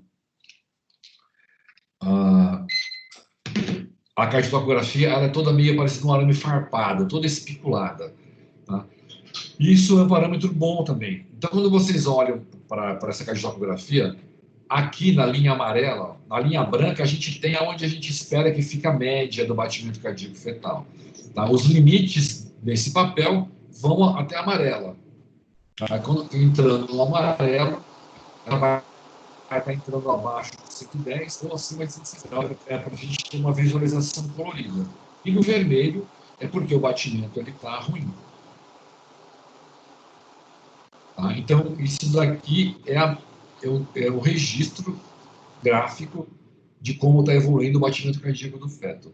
Tá? Eu falei diferente do eletro, por quê? Porque o eletro você tem lá o QRS, aquelas ondas que vocês vão ver, ela é lisinha. O feto, a cardiotoco, ela tem que ter essa espiculação. Esse espicular chama variabilidade. Tá? A variabilidade mostra que esse feto está bem. Agora, um detalhe que faltou eu falar de início, né? Bom, depois eu vou explicar, eu falo um pouco melhor. Tá? Então, a gente tem aqui formas de medir a frequência cardíaca basal, que do feto está aqui, tem boa variabilidade. O que está acontecendo aqui com esse feto? Ó, isso daqui, a basal dele está aqui. A gente mede a frequência cardíaca basal quando o feto está ou sem contração ou em repouso. Aqui ele não está em repouso em lugar nenhum, ele está mexendo a cardiotoco inteira. Mas aqui, por exemplo, está sem contração, bem no início. Então a gente vai usar uma referência mais ou menos daqui. 140 é o batimento cardíaco basal dele. Se o basal dele na cardiotoco é 140, aqui ele acelerou. Tá? Aqui ele acelerou, aqui acelerou, aqui acelerou, aqui acelerou e aqui acelerou. Quando que o batimento cardíaco acelera? É só pensar na gente. Você está aí sentado assistindo aula. Você levanta para fazer qualquer coisa. Você vai até a geladeira, vai até lá fora, sobe a escada, o batimento cardíaco vai acelerar. Tá? Só marcar, bota um medidorzinho que vocês vão ver. Isso é óbvio. Aumentou o movimento, aumenta. Então, o feto, todas as vezes que ele mexer, a gente espera que o batimento cardíaco acelere.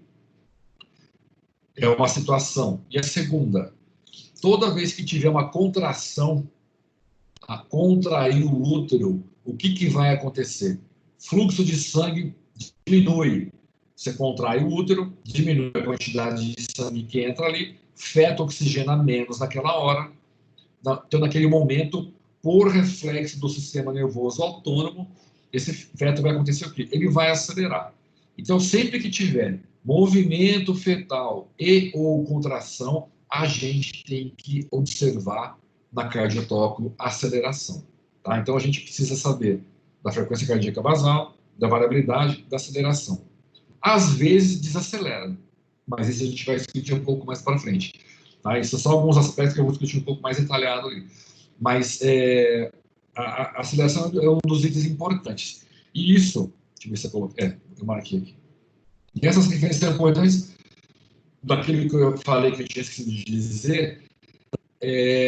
Quem controla tudo isso, vocês já sabem. Quem controla essa aceleração cardíaca por movimento, reflexo de fuga, do medo, é o sistema nervoso autônomo.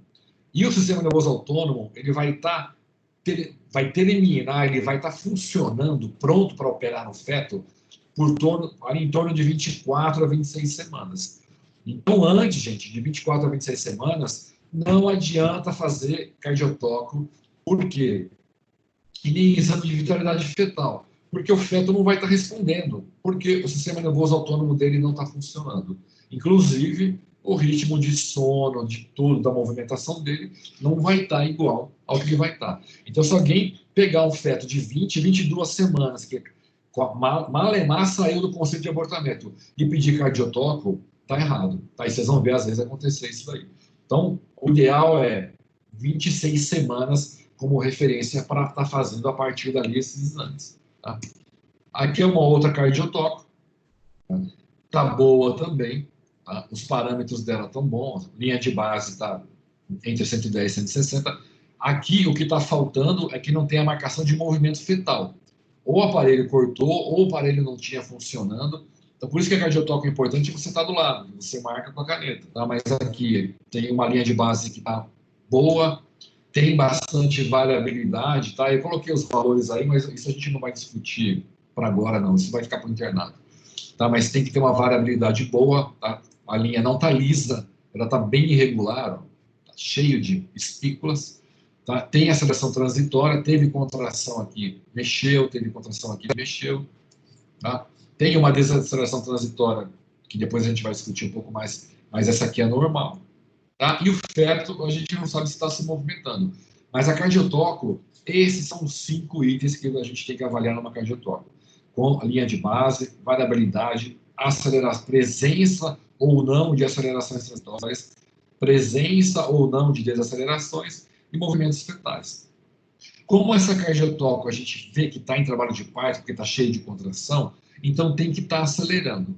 O problema é quando a mãe não está em trabalho de parto e o nenê está dormindo.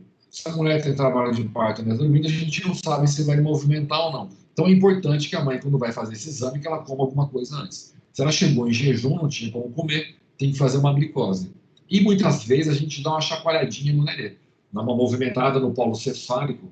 Quem chegou a ver as manobras de Leopold, uma das manobras é isso, a movimentação do polo cefálico. Você dá uma chacoalhadinha na cabeça ou dá uma buzinada. Existem umas buzininhas de bicicleta que ficam sempre na pelotão de obstetrícia, que você pé, buzina nem acorda. Ele acorda e assusta, e aí ele tem que acelerar. O esperado é que acelere. Mas essas são as referências que a gente tem principais para observar numa cardiotocografia fetal para saber como é que está a vitalidade desse feto. Tá? Aqui mais uma cardiotoco boa. Tá? Tem uma basal aqui, ó, não tem contração. A linha D, sem contração nenhuma. Mas o feto está mexendo muito. Esses risquinhos pretinhos aqui é de movimentação fetal. Tá? Então, tem uma basal aqui de 120 para 130. Na hora que ele mexeu muito aqui, mexeu durante vários minutos, acelerou muito, era o que a gente queria, movimentou, acelerou, movimentou, acelerou, movimentou, acelerou, movimentou, acelerou. Então, esse feto está super ativo e está reativo. Apesar de não ter contração, durante o movimento, ele ativou. A variabilidade está ótima, ó, como ela está toda espiculada, o arame farpado tem que estar sempre dessa forma. Tá? Então, tem uma linha de base boa, tem uma variabilidade boa, tá? A aceleração transitória está cheio, está ótimo, é o que a gente quer que esse feto mexa mesmo. Não tem nenhuma desaceleração, ótimo. Tá? Não ter é sempre bom, ter pode não ser bom, tá? E está movimentando bastante. É um feto que está ativo e está respondendo à movimentação. Aqui, a gente, por exemplo, já tem uma coisa em que a gente não... Se a gente fosse fazer um Doppler desse feto, esse feto provavelmente ou ele está centralizado ou ele já está com diástole negativa. Tá? Então, a gente pode ver que a frequência cardíaca basal dele está em 190 aqui, ó, a marcação da folha. Está muito alta. Tá? Então, esse feto está acelerando. Por quê? Porque ele precisa manter o débito cardíaco. Então, deve estar chegando pouco sangue, está oxigenando pouco, além do limite. Ele já deve estar vindo de um sofrimento fetal crônico prolongado e, além de tudo, está começando a agudizar, porque ele já não está dando conta mais. Tá? Ele já vem com a água aqui, ó. Então, a água está subindo e ele já não tem muito mais o que fazer. Tá? Então, a gente tem uma basal muito alta. Podem ver que está lisa a linha, ó. Não tem variabilidade. Está chapada lisa. Não está o arame farpado. E isso normalmente é sinal de que ou o feto está dormindo ou ele tem acidose fetal grave. Tá? Aqui ele não está dormindo. Essa mãe está em trabalho de parto. Tá? Tem 3 contrações aqui embaixo. Então, esse feto ele já está com uma variabilidade muito ruim. Teve contração e não acelerou. Não só não acelerou, como desacelerou. Tá? E não tem movimento fetal. Essas desacelerações é que são um grande problema. Então, aqui, o que acontece? A gente tem 2 desacelerações diferentes aqui, nessa cardiotoco. A gente tem essa aqui, e lá para frente, acho que tem um zoom dela um pouco melhor, ela é simétrica. À medida que a contração vai aumentando, o batimento cardíaco fetal vai descendo. É proporcional, é um espelho, a gente chama de nadir esse ponto da curva aqui. O nadir do topo das duas são simétricos, é uma onda em espelho. Tá? Isso significa o quê?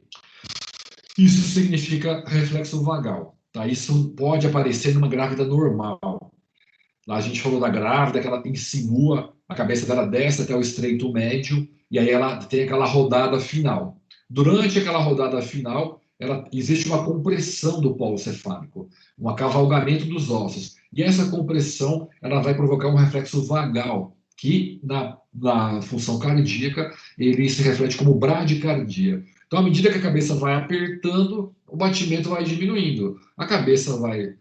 Porque tá uma contração. A contração apertou, a cabeça apertou. Apertou a cabeça, o batimento diminui. A contração alivia, a cabeça solta e o batimento volta. Tá? Isso é desaceleração do tipo 1, ela é fisiológica e ela só acontece nessa situação de compressão do polo cefálico. Mulher que está em trabalho de parto com bolsa rota é muito mais fácil de observar, tá? Mas ela pode ser tanto na paciente normal quanto na paciente patológica, mas ela não é sinal de patologia obstétrica, ela é simplesmente o sinal de compressão do polo cefálico. Já essa seguinte aqui, não há simetria. Ó. Aqui nesse ponto começa a contração e o nenê continua com o batimento dele ruim lá em 190. A contração vai aumentando e o batimento continua igual. Até que chega uma hora em que o batimento começa a cair. Então, o que está acontecendo com esse feto aqui? Esse feto ele não está aguentando mais. Ele já, tudo que ele tinha de reserva, de sobrevivência, ele já gastou. Ele está doente, ele já está faz tempo passando mal, ele está na casa dele sem se mexer no leito, e aí começa a inundar ainda o quarto dele, uma situação bem trágica. O que ele vai fazer? Ele não tem para onde correr, ele não tem reserva, ele não tem músculo, ele não tem gordura, não tem mais nada. Ele vai ficar paradinho, quietinho ali, até onde der. Então, a contração está aumentando, o fluxo está diminuindo mais ainda, ele está com 190 de batimento, ele vai ficar quieto. Só que chega uma hora em que ele não dá conta mais. Tudo, por mais que ele tenha se esforçado, aquela contração foi além do limite, a água transbordou, aí ele começa a afundar. É onde ele está indo para morrer. Só que aí a contração para. Tá? A contração para, o fluxo começa a voltar, e aos poucos ele retoma. Pode ver que a retomada do batimento do feto é bem já depois que a curva da contração já acabou. Pode ver, elas não são espelho, elas são desproporcionais. A contração está antes e o batimento começa a cair depois. Isso é a famosa DIP2. A DIP2 é outro termo muito usado em obstetrícia. Não é, a gente espera que não seja, porque a gente espera que não aconteça. Mas é um problema de sofrimento fetal agudo, agudizado. Esse feto, ele tá, se você fizer um Doppler dele nessa hora, provavelmente ele vai estar ou centralizado, ou vai estar com diástole reversa, e vai estar com ducto venoso alterado também. Essa DIP2 é aquela situação em que você tem que já avisar, arruma a sala que a gente está indo para operar.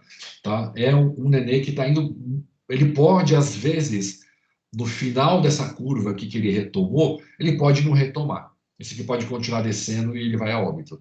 Tá? Aqui ainda ele tem um pouquinho de reserva, porque o batimento dele está 190, mas ele não vai suportar isso aqui. Ele vai cair. E esse feto está muito próximo de ir a óbito.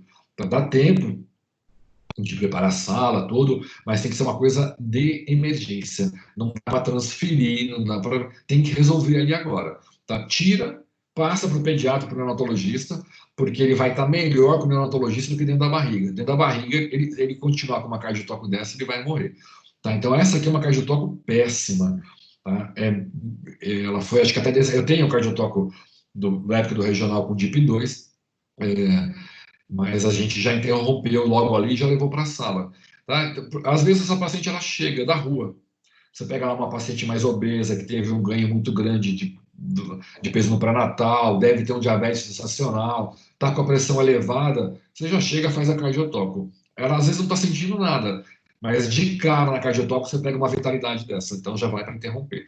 Tá? Então esse feto é um feto em que ele está sofrendo, ele está tendo nesse momento, o que a gente chama de sofrimento fetal agudo. Provavelmente ele vinha evoluindo com sofrimento fetal crônico, mas agora o que aconteceu? Onde passa a comida, ele já gastou o que tinha. Agora está comprometendo a oxigenação. Aí quando começa a comprometer a oxigenação, ele entra em sofrimento fetal agudo.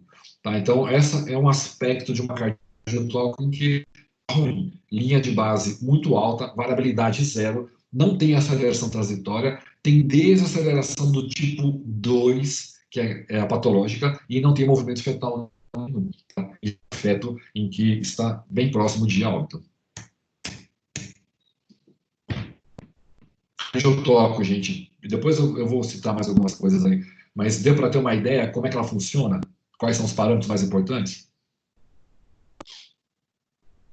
Professor, eu só não entendi, que eu acho que cortou na hora. DIP seria o quê? Que é do tipo 1 e 2? DIP são as desacelerações intraparto. Ah, tá. DIP 1. Na verdade, são 3 DIPs. É DIP 1, DIP 2 e DIP 3. Tá? DIP 2 é aquela que é sempre patológica. É a desaceleração que é sempre patológica. A DIP 1, ela normalmente não é patológica, porque ela é por compressão e reflexo vagal. E a DIP 3, ó, isso daqui é uma DIP 3, que a gente chama de desaceleração transitória. Ela é bem aguda, ela cai e sobe rapidinho. É uma desaceleração que aparece normalmente numa cardiotoco que está boa. Isso aqui acontece o quê? Às vezes o neném encosta o braço no cordão e interrompe o fluxo, aí volta a mexer de novo. Tá? Praticamente todas tinham desacelerações do tipo tá. Essa aqui é uma transitória tipo 3, transitória tipo 3, a transitória tipo 3 ela é bem aguda. A patológica, que é o grande problema, é a desaceleração intraparto do tipo 2, que é essa daqui. Ela tem o nadir dela não bate com o anterior. Tá? Isso é sinal de sofrimento fetal agudo grave. Só pelo batimento cardíaco fetal de 190, gente, se você está ouvindo com o pinar ali, e você não tem cardiotoco, mas você ouve que está 190 e esse feto não está mexendo, na cabeça, com o tempo, com a experiência, vocês já vão imaginar que esse feto está mal. Tá? Não precisa nem esperar chegar vocês fazerem ou fazer o dobro, não tem que pedir nada. É um feto em que, na cabeça de vocês, tem que printar uma cardiotoco dessas aqui e já pensar em interromper. Tá? Mas cardiotoco é isso, é um exame extremamente simples. É óbvio que tem que estar fazendo, tem que estar vendo, tem que estar discutindo para poder isso gravar. Tá? Vocês precisam saber hoje o que as principais características do exame são importantes. Essas mais elementares, esses sinais a gente tem que guardar, mas assimilar mesmo no automático vai ser à medida que vocês forem estar fazendo. Então, quando vocês estiverem fazendo plantão de liga, plantão com alguém, tiver cardiotoco, vão atrás. Aí pega a colinha de vocês, tenta dar uma lembrada, dar uma olhada. Não é complicado, mas tem que estar sempre vendo e lembrar que a gente tem esses 5 parâmetros principais para estar examinando aí. Principalmente não ter parto, né? E o exame principal nosso que a gente usa muito em enfermaria é o perfil biofísico fetal. O perfil biofísico fetal, o que ele é? Ele é um exame em que eu vou fazer um ultrassom na paciente, eu vou medir 4 parâmetros e vou somar com a cardiotoco. Tá? Então, eu tenho 5 parâmetros no perfil biofísico fetal. É um exame de vitalidade fetal. Tá? Então, esses parâmetros que a gente vai medir vão servir para a gente dizer como é que está esse perfil. E, a partir daí, tomar conduta. Né? Cada item desses 5 vão nos dar ou 0 ou 2 pontos, não tem um. Então, a gente mede lá o tônus da 0 dá 2, mede o movimento excitatório 0 dá 2. E a gente faz uma soma. Então, a nota máxima seria 10. Isso daqui vocês não precisam decorar quantos são de cada um, mas é importante saber quais são os itens de cada um, porque isso já é mais específico de terciário, mas é importante para a vitalidade fetal. Então, no perfil, a gente tem que medir movimentos respiratórios fetais. Tá, gente? Os valores de referência e as causas não precisam se preocupar. Tem que só saber o item. Aí me pergunto, mas o neném respira lá dentro? O neném não respira, mas o tórax dele se movimenta. E esse movimento do tórax a gente chama de movimento respiratório fetal. Tá? Então, ele tem que ter movimento respiratório fetal, ele tem que estar mexendo, isso a gente já viu na cardiotoco, já viu no mobiligrama. É o mesmo movimento aqui, a gente vai contar quantos movimentos o neném faz durante o tempo de exame. Tá? O perfil é um exame que demora, a gente espera 15 a 20 minutos pelo menos pelo exame. Tá? Mas a hora que você está fazendo ultrassom, você tem ali no tórax é um pouco mais complicado. Você tem que ter um corte, tem que ver se movimentou. Tem que ter pelo menos um. Você vai ver se o neném está se mexendo. Você vai ver o tônus do feto. Tá? O feto tem que ter aquele tônus todo em atitude de flexão, que a gente chama de posição fetal. Se o feto estiver largado, é porque ele não está bem, ele não está tendo energia nem para ficar em flexão. A gente vai ver o líquido amniótico, que a gente já falou, que é uma referência importante. Tá? O líquido é medido de várias formas. Essa é a medição mais clássica, que a gente divide a barriga em 4. aí mede o bolsão em cada uma, tá? Mas o que você tem que saber em que essas medidas elas vão determinar para a gente se o líquido está diminuído ou não, tá? Qual que é a referência do líquido normal? O líquido, no índice de líquido amniótico, que é uma das medidas, tem que estar entre 8 e 18 centímetros. Hoje está se usando uma nova medida, que é a medida do maior bolsão. Tá? E na Europa se usa muito, mas nos Estados Unidos, e a FIGO não usa ainda. Mas o que é a medida do maior bolsão? Você pega uma dessas 4 medidas da barriga e vê quantos centímetros está. Tem que estar entre 2 e 8 centímetros. Tá? Então, essa é a medida do maior bolsão que vocês vão ver, o pessoal do regional usa, tudo. Eu ainda continuo seguindo a Federação Internacional e uso índice de líquido amniótico, que ele tem que estar entre 8 e 18. Líquido entre 5 e 8 é uma perda moderada, abaixo de 5 é acentuada. E vai determinar condutas nossas aí. Lembrando que, sempre que a gente falar em oligoâmino, tem que lembrar que se a paciente teve perda ou não.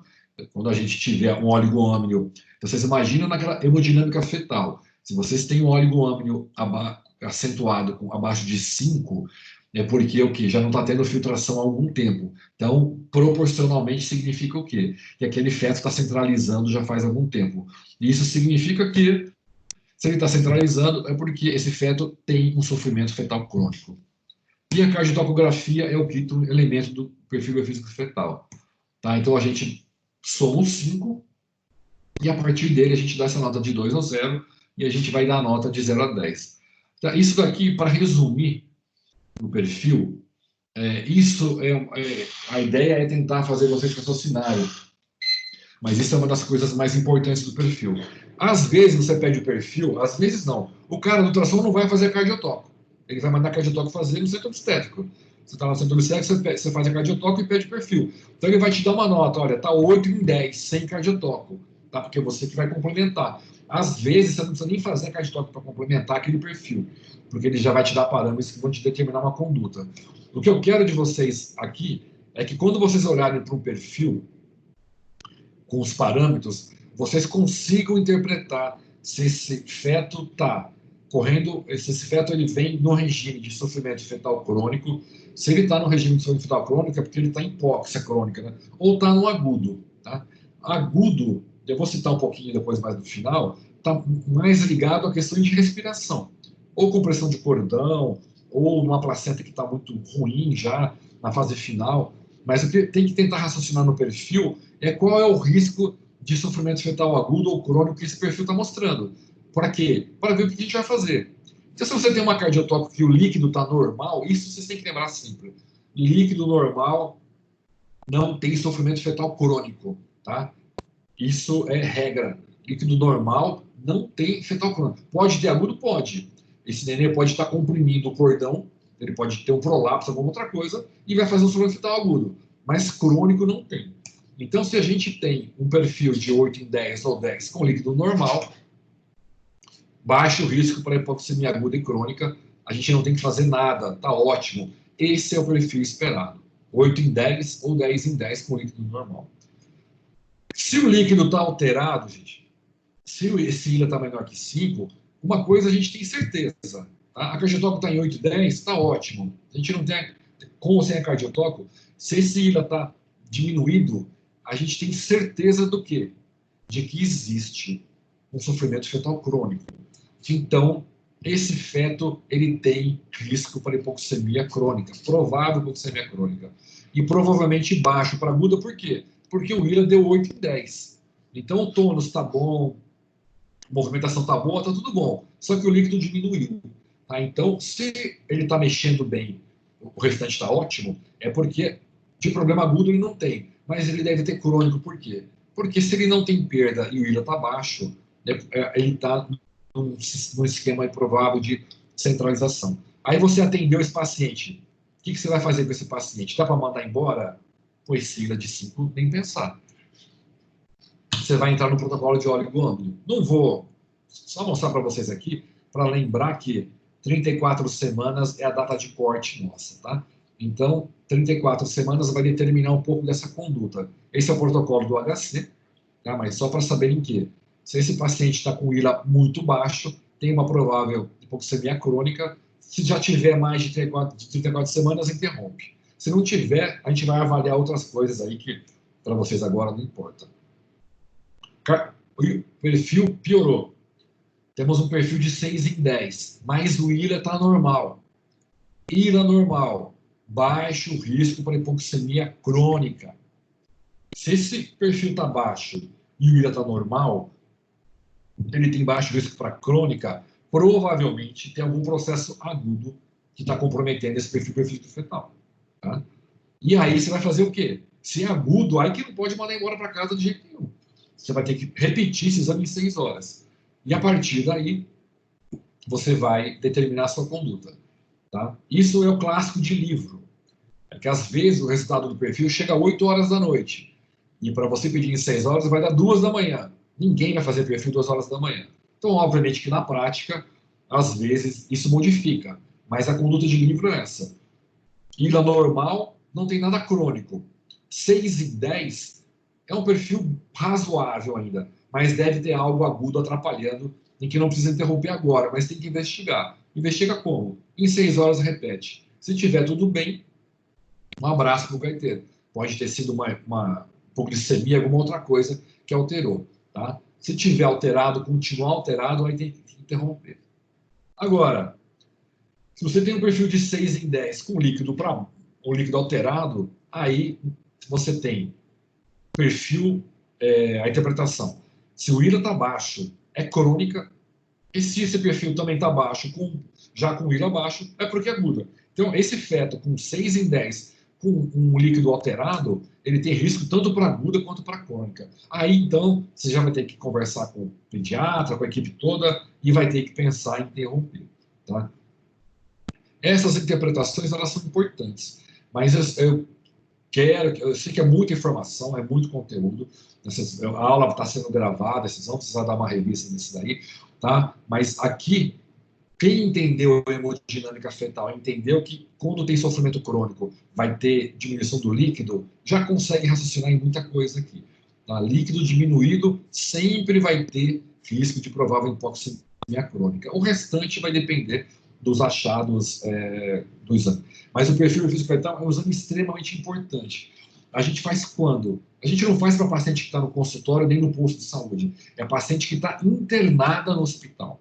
Ela está internada na enfermaria de alto risco. Essa paciente tem obrigatoriamente que ter perfil físico fetal. E a conduta de quanto em quanto tempo vai repetir vai depender dos outros exames de vitalidade. Tá? Mas é um exame extremamente importante, ele é complexo, ele tem um monte de variáveis, mas ele serve, sabe bem para quê? Você pega aquela paciente com... Lembra que 34 semanas é o tempo de corte. Você pega uma paciente com 32 semanas e ela tem um perfil físico fetal bom, você vai deixar ela internada ali até 34 semanas, repetindo o perfil. Se o perfil não alterar até 34 semanas, com 34 você interrompe. Se o perfil alterar antes, aí você vai, de acordo com a conduta que a gente viu aqui, vai promover essa interrupção, mas ele serve para isso. Ele serve para pacientes que já estão internadas, para a gente poder ter um acompanhamento, para saber como que vai... Tudo bem?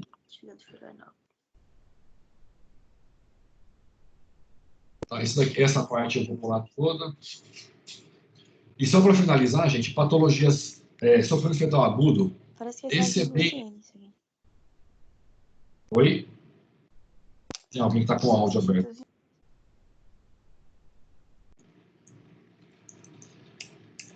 Então, gente, quando a gente vai falar de agudo, eu deixei para o final porque ele é muito simples e muito rápido. A gente pode ter duas situações, ou uma insuficiência uteroplacentária ou fetoplacentária. Uteroplacentária vai acontecer quando?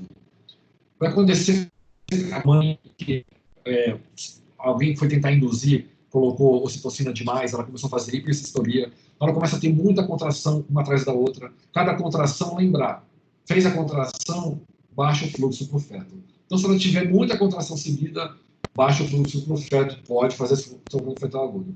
O sofrimento fetal agudo é aquele sofrimento em que tem que ser revertido rápido, senão esse feto vai a óbito. Tá? Então, além de contração seguida, a contração muito forte por muito tempo, de intensidade muito alta. todas essas situações vão levar à diminuição de fluxo por feto, que ele pode ir alto. E o último é a hipotensão materna. Então, vocês podem ver que quando a mulher vai para a cesárea, é muito comum alguém, o anestesista, ficar empurrando a barriga de lado da mãe. Ou ele empurra, ou ele põe no soro, alguma coisa ali. Por quê?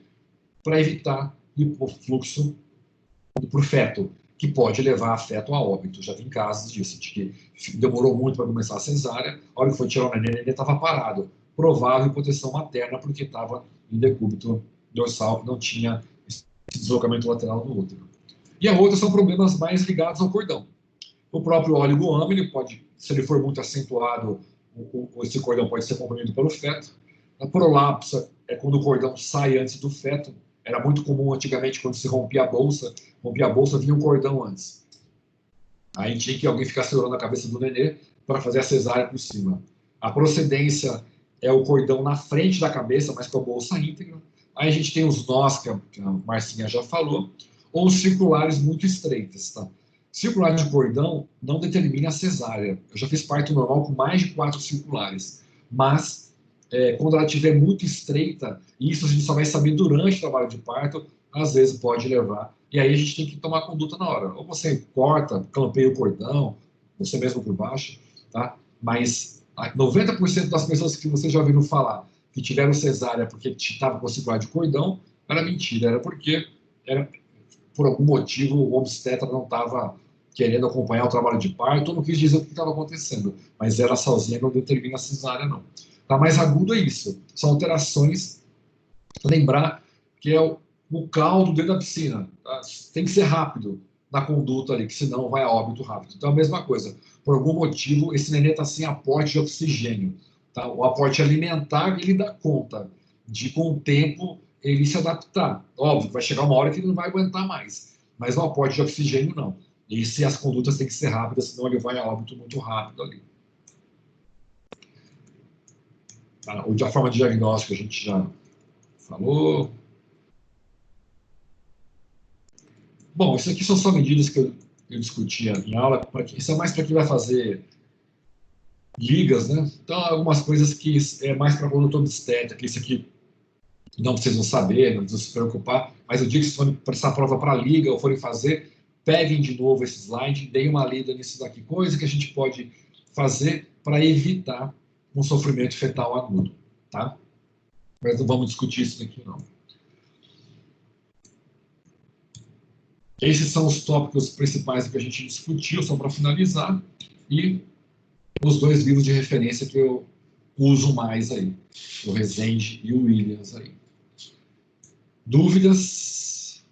É bastante conteúdo, né, gente?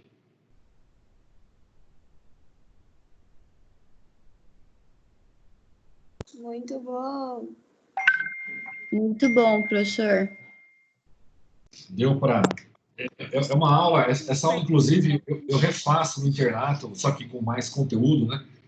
Mas é um assunto importante, porque toda vez que vocês ouvirem uma notícia de que alguém perdeu um feto, às vezes que estava internada, muitas vezes faltou um olhar ou num pré-natal ou num atendimento de pronto-socorro para poder dar uma olhada nessa vitalidade do feto, né?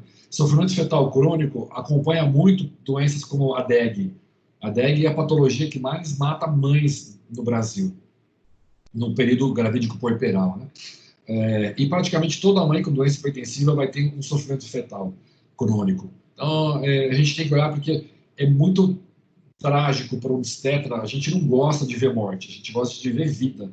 Quem faz obstetrícia, que é o meu perfil, provavelmente da maioria, é de gente que gosta do nascimento, mais do que o óbito. Óbvio que todo mundo trabalha para preservar a vida do ser humano, mas você lidar com o nascimento é muito legal. Mas é óbvio que aquele nenê bonitinho, né, que já nasce com um brinquinho, vacina na novela, né, nasce de brinco, marquinha de BCG, né, aquilo tudo é de novela, né.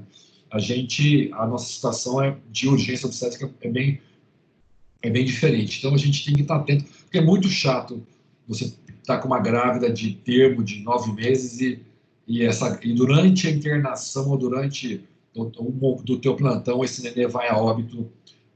Alguns vão a óbito por mais que você se esforce, Mas quando vai a óbito sem você ter esgotado, é sempre muito, muito chato, muito triste.